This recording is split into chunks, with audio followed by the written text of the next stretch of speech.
এই যে নিউ ইয়র্কে যে ঘটনাটা ঘটলো, আমার প্রথম প্রশ্ন হচ্ছে সরকার বা ডক্টর মোহাম্মদ ইউনূস তিনি তার টিমে তিনটা পলিটিক্যাল পার্টির রিপ্রেজেন্টেটিভ কেন নিয়ে গেলেন? এক। দুই হলো, তিনি কি এই পলিটিশিয়ানদেরকে একটা ঢাল হিসেবে ব্যবহারের চেষ্টা করলেন, যে যতবার তিনি বা তার ঘনিষ্ঠ লোকজন, তার সরকারে থাকা লোকজন দেশের বাইরে যায়, প্রতিবারই কোনো না কোনোভাবে তাদেরকে হেনস্থার শিকার হতে হয়, এবং এই বিষয়টা তার ভালোভাবেই জানার কথা, তার পুরো টিমের খুব ভালোভাবে জানার কথা, কারণ অতীত অভিজ্ঞতাও তাই বলে। সো ওনারা পলিটিশিয়ানদেরকে নিয়ে গেলেন ওনাদের একটা ঢাল হিসেবে, কিন্তু তাদের নিরাপত্তাটা ওনারা নিশ্চিত করলেন না। যখন আপনি একটা টিমে যান, সেই টিমের যিনি লিডার থাকেন, টিম লিডার, এখানে আমাদের সরকার, তার দায়িত্ব থাকে টিমের প্রতিটা মেম্বারের নিরাপত্তা এনশিওর করা।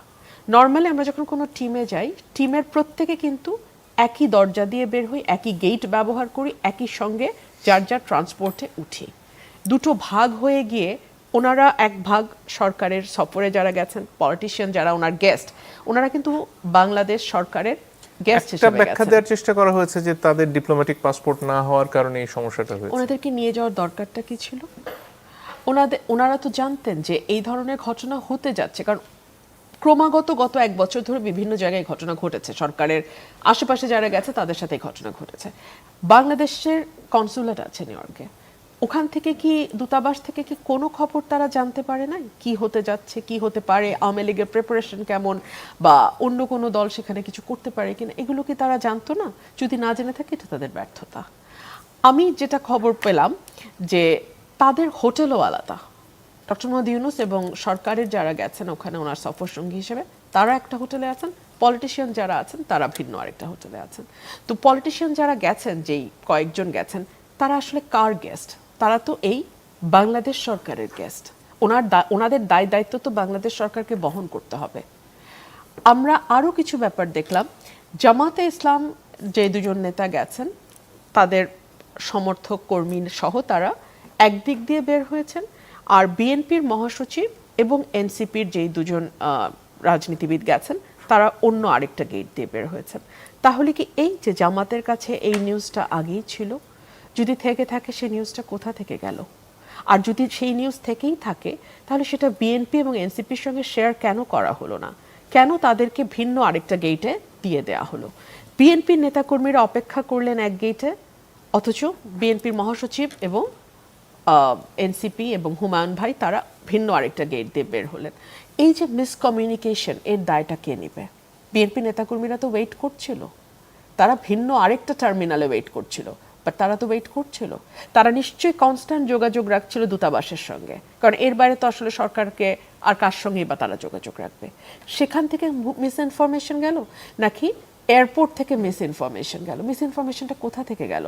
যেখান থেকেই যাক না কেন, সেটার মানে সেটার পরিণতি খুব একটা সুখকর হয় নাই। এই যে ঘটনাগুলো একের পর এক ঘটছে, নির্বাচনকে সামনে রেখে আসলে নানা ধরনের আশঙ্কার কথা আপনারা বিভিন্ন সময় বলেছেন, সেখানে কি রাজনৈতিক দলগুলোর মধ্যে যে দূরত্ব, এখনো খানিকটা আপনি ইঙ্গিত করলেন যে আমাদের সাথে দূরত্বের প্রশ্ন হয়তো খানিকটা সেখানে উঠতেই পারে, সেটাকে একটা বড় কারণ? আওয়ামী লীগ কি সেখানেই সুযোগ পাচ্ছে? আওয়ামী লীগ কয়েকটা কারণে সুযোগ পাচ্ছে। এক হচ্ছে, আমরা গত এক বছরে সুশাসন এনশিওর করতে পারিনি বাংলাদেশে। আমরা গত এক বছরে আইন শৃঙ্খলা পরিস্থিতির ন্যূনতম উন্নতি ঘটাতে পারিনি। প্রথম দিকে আমাদের বলা হয়েছিল পুলিশ কার্যকর হচ্ছে না, পুলিশ তার রেসপন্সিবিলিটি নিচ্ছে না। এটা তো আপনি আসলে 11 মাস, 12 মাস, 13 মাস ধরে এই অজুহাত দিতে পারেন না। পুলিশকে অ্যাক্টিভ করার দায়িত্ব আপনার, যেহেতু আপনি সরকার চালাচ্ছেন। আর নাহলে আপনি সরে যান, আপনি স্বরাষ্ট্র উপদেষ্টাকে সরিয়ে দেন। কোনো রকম কোনো চেষ্টাও আমরা সরকারের মধ্যে দেখলাম না। সো আওয়ামী লীগ মনে করছে যে বাংলাদেশ তো মানে এখন যেদিকে আছে, সাধারণ মানুষের জীবনে স্বস্তি নাই নানানবিধ কারণে। সো তারা মনে করে যে এই জায়গায় তো আমরা ঢুকতেই পারি, এবং প্রত্যেকটা পলিটিক্যাল পার্টি প্রত্যেকে যার যার এজেন্ডা অনুযায়ী কাজ করছে।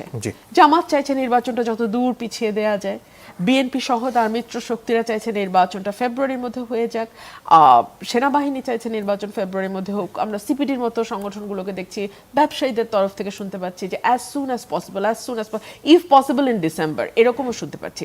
সো এই যে বিভিন্ন সেক্টরের বিভিন্ন স্টেক হোল্ডারের ভিন্ন ভিন্ন ভিন্ন ভিন্ন মত, এবং আমরা তো সোশ্যাল মিডিয়ায় লক্ষ্য করি, আমরা সোশ্যাল মিডিয়ায় দেখি যে কোনো কোনো দল ভিন্ন আরেকটা মতকে বা ভিন্ন আরেকটা আওয়াজকে কিভাবে নির্মূল করবার জন্য উঠে পড়ে লেগে যায়।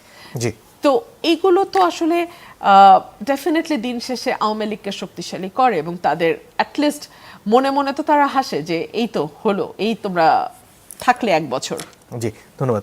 সোহরাব হাসান, আপনার কাছে আসতে চাই। আজকে যে প্রায় 250 জনকে গ্রেফতার করা হলো একটি মিছিল থেকে, এই ঘটনাগুলো যদি একের পর এক ঘটতে থাকে, আসলে নির্বাচনের আগে আওয়ামী লীগের যে কর্মীরা নেতারা দেশে রয়ে গেছেন, তাদের ভূমিকাটা কি দাঁড়াবে এবং সেটা কি যথেষ্ট শক্তি সঞ্চয় করছে নির্বাচনে আসলে এক ধরনের গোলমেলে পরিস্থিতি তৈরি করার মতন?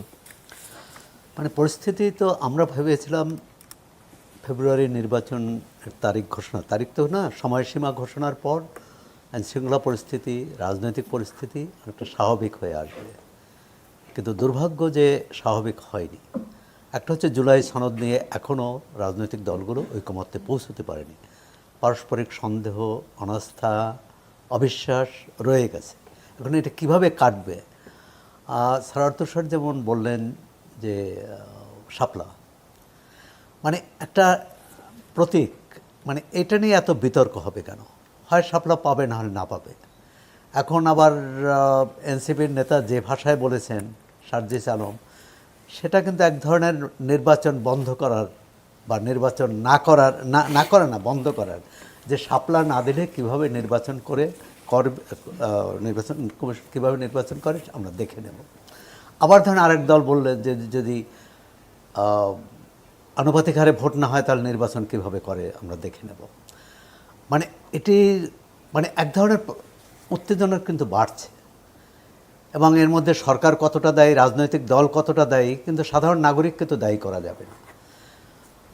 নিউ ইয়র্কে অত্যন্ত ন্যাক্কারজনক ঘটনা ঘটছে, এবং সেখানে সরকারের দায় অস্বীকার করার কোনো উপায় নেই। একটি টেলিভিশনে একজন কূটনৈতিক প্রতিবেদক বললেন যে অন্য 4জন প্রতিনিধি চলে গেছিলেন, বেশ আগে ছাড়া পেয়েছেন, কিন্তু আক্তার হোসেনের মানে ইমিগ্রেশন হতে বেশ সময় লেগেছে, এবং সেটা নাকি 30-40 বা 1 ঘন্টাও হতে পারে, এই বেশি সময় লেগেছে। ওনাদের জন্য নাকি একটি গাড়ি ছিল, এটা তার ভাষ্য, আমি জানি না। একটি গাড়ি ছিল, তারা ওই 4জন অপেক্ষা করছেন আক্তার হোসেন কখন আসেন।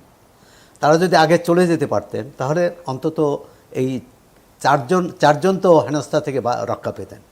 একজনকে করতেন কিনা বা তিনি শিকার হতে, মানে একজনেরও হওয়ার কথা না। এবং মির্জা ফখরুল ইসলাম আলমগীর বিএনপির শুধু মহাসচিব না, বাংলাদেশে যারা সজ্জন রাজনীতিক, এক ধরনের পরিচ্ছন্ন চরিত্রের রাজনীতিক, তার মধ্যে তার নাম কিন্তু অগ্রগণ্য। এর অর্থ না যে অন্য কোনো দলে পরিচ্ছন্ন রাজনীতিক নেই, কিন্তু বয়সও একটি বিবেচনা। তার বয়স কিন্তু আমাদের প্রধান উপদেষ্টার বয়সের কাছাকাছি। সুতরাং একটা মানে সম্মানবোধ বা একটি, আমি জানি না যে তার অর্ধেক বয়সী উপদেষ্টারা যখন বিশেষ প্রোটোকল নিয়ে চলে গেলেন আর তিনি এইভাবে হেনস্থার শিকার হলেন বা বিড়ম্বনার শিকার হলেন, এটা কিভাবে নিয়েছে? কারণ তিনি কিন্তু তাদের অতিথি, সরকারি অতিথি, তিনি বা অন্য রাজনীতিকরা। রুমিনাপা বলছেন যে কেন তাদের নিয়ে গেলেন। এটা এখন স্পষ্ট যে ওখানে যে বৈরী পরিবেশ বা পরিস্থিতি তৈরি হবে, সেটা যাতে এই সরকারের তো রাজনৈতিক দল নেই, সেটা কিভাবে মোকাবেলা করবে। সেক্ষেত্রে বিএনপি, জামাত ইসলামী এবং এনসিপির সহায়তা দরকার। সহায়তা মানে প্রবাসে তাদের সমর্থক যারা আছে, অন্তত পাল্টাপাল্টি তো করতে পারবে। আমরা তো অতীতে বাংলাদেশের রাজনৈতিক সংস্কৃতিতে এটা সবসময়, যখন বিএনপি ক্ষমতায় তখন প্রধানমন্ত্রীর বিরুদ্ধে এক পক্ষ মুর্দাবাদ স্লোগান দিয়েছে, আবার আওয়ামী লীগ যখন ক্ষমতায় তখনও আর এক পক্ষ মুর্দাবাদ স্লোগান দিয়েছে, এটাও হয়েছে। কিন্তু এই পর্যায়ে আসেনি, যেটা শালীনতার বাইরে গেছে এবং এক ধরনের এত আহত করে। ডিম সোরামানি তাকে আক্রমণ করা তার উপর। আমি জানি না যে এই সেখানকার আইন বা আমাদের কনসুলেট অফিস থেকে এই সতর্ক করে বা এক ধরনের বাড়তি নিরাপত্তার কথা বলা হয়েছিল কিনা, যদি বলা না হয়ে থাকে সরকারকে দায় নিতে হবে, আর যদি বলা হয়ে থাকে সেটা তো আমেরিকান কর্তৃপক্ষ তারা যদি না দেখে থাকেন সেটাও একটা বিষয়। কারণ যে যুবলীগের সম্ভবত যুবলীগের কর্মী যে ডিম ছুঁড়েছে তাকে আটক করেছিল, পরে আবার ছাড়াও পেয়েছে, এবং সেটাও বাংলাদেশের অনেক ঘটনার মতো সেখানেও ফুলের মালা দিয়ে তাকে নেওয়া হয়েছে। মানে আমাদের রাজনীতি, আমাদের সংস্কৃতি কোথায় যাচ্ছে, এত নিচে নামবে।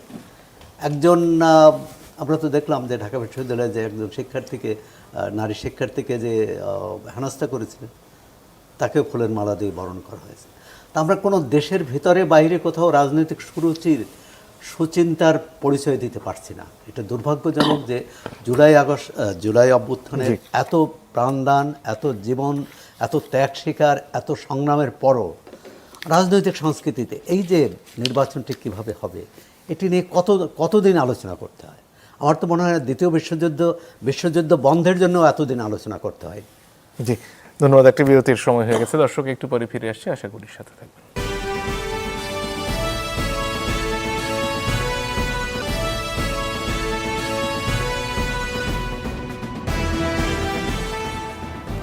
দর্শক, আপনারা দেখছেন ইস্পাহানি মির্জাপুর চ্যানেল মুক্তবাক। আমরা কথা বলছিলাম সাম্প্রতিক রাজনীতির বিভিন্ন বিষয় নিয়ে। ইনোভেশনের একটা জরিপ আজকে প্রকাশিত হলো, সেই বিষয়ে আসতে চাই। রুমিন ফারহান, আপনার কাছে, এখানে বিএনপির ভোট 40% আশপাশে, কিন্তু 6 মাস আগে তারা যা করেছিলেন তার থেকে খানিকটা কমেছে। এর পাশাপাশি সবারই মোটামুটি ভোট কমেছে, শুধুমাত্র একটি দল বাদ দিয়ে। আর এর পাশাপাশি অনেকে তারা বলছেন যে 18% মতন মানুষ তারা আওয়ামী লীগকে ভোট দিতে চান। এখন এই জরিপগুলো খুবই অল্প সংখ্যক মানুষের উপর, ধরুন 10,413 জন ভোটার তারা এখানে দিয়েছেন। এগুলো আসলে ভোটের আসল হিসেব সম্পর্কে কোনো ধারণা দেয় কিনা, জাকসু নির্বাচনে যা হলো সেটাও আসলে ভোট সম্পর্কে কোনো ধারণা দেয় কিনা, এবং বিএনপির নিজস্ব কোনো জরিপ আছে কিনা, তারা মাঠ পর্যায়ে আসলে কি দেখছেন? দেখুন, নিঃসন্দেহে বিএনপির ভোট বেড়েছে বলতে গত 15 বছর তো ভোট দেওয়ার কোনো সুযোগ ছিল না। সুতরাং আমাদের কাছে কোনো স্ট্যাটিস্টিক্স নাই, আমাদের কাছে কোনো চিত্র নাই, আমাদের কাছে কোনো সেই অর্থে কোন দলটা মানুষের কাছে জনপ্রিয় হচ্ছে, কোন দলটার জনপ্রিয়তা কমছে, এটা জানবার কোনো মেকানিজম গত 15 বছর ছিল না। সো এখন অনেকেই জরিপ চালাচ্ছেন, কিন্তু এই জরিপগুলো আসলে কতটুকু প্রকৃত চিত্র ধরে নিয়ে আসছে সেটাও একটা প্রশ্ন। ধরুন, আপনি যদি এইজ গ্রুপ কোনটা জরিপের, সেটার উপর অনেকখানি ডিপেন্ড করে যে কোন দলের ভোট বাড়া বা কমা দেখা যাবে। আপনার রুরাল এরিয়ায় করছেন না আরবানের এলাকায় করছেন? রুরাল এরিয়ায় যদি করেন, আপনি কোথায় করছেন? আপনি কি রংপুরের দিকে করছেন, আপনি কি খুলনার দিকে করছেন, আপনি কি ফরিদপুরের দিকে করছেন, আপনি কি বগুড়ার দিকে করছেন? 64 জেলায় মোটামুটি 521টি ওয়ার্ডে করা হয়েছে। এবং গ্রামাঞ্চলে করেছে এবং শহরাঞ্চলে দুটাই মিক্স ছিল। 10,000-এর একটা স্যাম্পল বোধহয় তারা করেছে। সো এটাতে একটা মানে বৃহৎ চিত্র হয়তো পাওয়া যায়, কিন্তু ভোটের মাঠে না যাওয়া পর্যন্ত, বাংলাদেশে একটা সত্যিকার অর্থে ভোট না হওয়া পর্যন্ত কিন্তু আমাদের পক্ষে বলা সম্ভব নয়। ধরুন, ডাকসু এবং জাকসু নির্বাচনে কিন্তু অনেকেই ভীষণ বিস্মিত হয়েছেন যে বাংলাদেশের প্রাণকেন্দ্র ঢাকা বিশ্ববিদ্যালয়ে, যেখানে দীর্ঘ সময় বাম রাজনীতি দাপটের সঙ্গে চলেছে, সেইখানে কি করে জামাত শিবিরের রাজনীতি এতটা পপুলার হয়ে গেল। কিন্তু বাস্তবতা হচ্ছে সেটা হয়েছে, এবং বাস্তবতা হচ্ছে যে আমরা মাথায় আনি নাই যে গত 15 বছর লীগের ভিতরে ঢুকে জামাত শিবির কিন্তু তাদের রাজনীতিটাকে চালু রেখেছে, এবং সেখানে যেটা হয়েছে, একটা শক্ত নেটওয়ার্ক কমন স্টুডেন্টদের সাথে জামাতের তৈরি হয়েছে, এবং সেটা খুব স্বাভাবিক। ধরুন, প্রকৃত লীগের 2জন কর্মী সাথে যখন শিবিরের একজন কর্মী থাকেন, এবং যখন শিবিরের কর্মীর কমন স্টুডেন্টদের কাছে যান, তাদের সঙ্গে যোগাযোগ করেন, যোগাযোগ রাখেন, যোগাযোগ মেনটেন করেন, দেখা যায় যে ওই দুজন যেই পাওয়ার এক্সারসাইজ করছে, শিবিরের কর্মী হয়তো সেভাবে পাওয়ার এক্সারসাইজ করে না।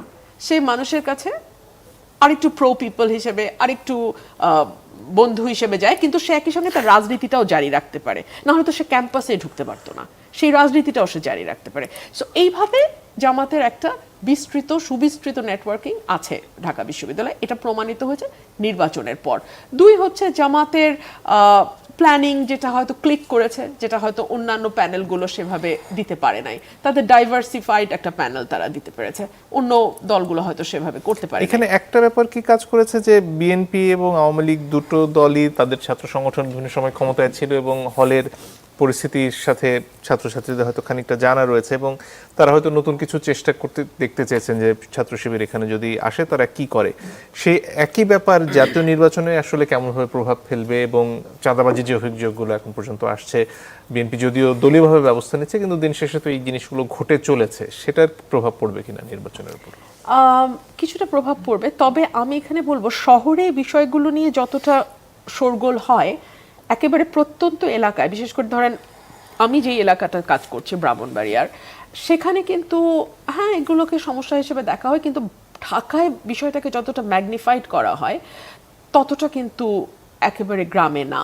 এবং গ্রামগুলোতে যেটা হয়, মানে গ্রামাঞ্চলে যেটা হয়, ওখানে কিন্তু ভোট একদম ভাগ করা, মানে এটা হচ্ছে বিএনপির ভোট, এই পরিবারগুলো বিএনপির বাইরে কখনো ভোট দেবে না, এই পরিবারগুলো আওয়ামী লীগের ভোট, এরা আওয়ামী লীগের বাইরে কখনো ভোট দেবে না।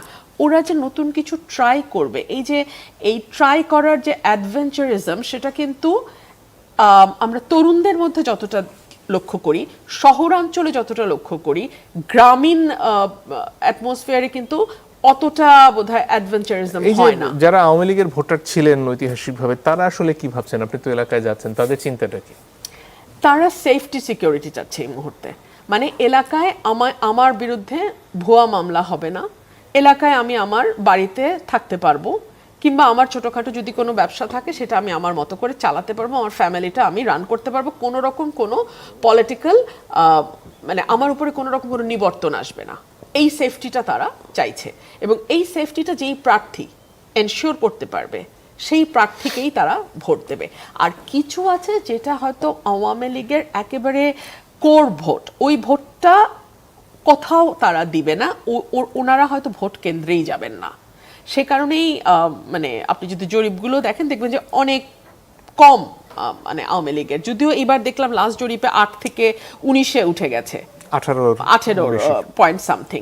সো এটাও কিন্তু আমাদের এক ধরনের ব্যর্থতাকে ইঙ্গিত করে, যেটা আপনি বিরতিতে যাবার আগে আমাকে প্রশ্ন করছিলেন যে আমাদের মধ্যে যে এত বিভক্তি, জুলাই অভ্যুত্থানে যখন আমরা কাঁধে কাঁধ মিলিয়ে দাঁড়িয়েছিলাম, যখন আমরা একসাথে রক্ত দিয়েছি, যখন আমরা একসাথে স্লোগান দিয়েছি, যখন আমরা একসঙ্গে পথে নেমে এসেছি, মিছিল করেছি, তখন আমাদের মধ্যে যে ঐক্যটা ছিল এবং তখন আমাদের মধ্যে যেই এক ধরনের ভ্রাতৃত্ববোধ এবং বন্ধনটা ছিল, সেটা তো এখন we have lost that. So সেটাও একটা বড় কারণ আওয়ামী লীগের মাথা চাড়া দেবার, এবং প্রতিদিন কিন্তু তাদের মিছিল বড় হচ্ছে, আমাদের ব্যর্থতায় তাদের মিছিলকে আরো লম্বা করছে। জি।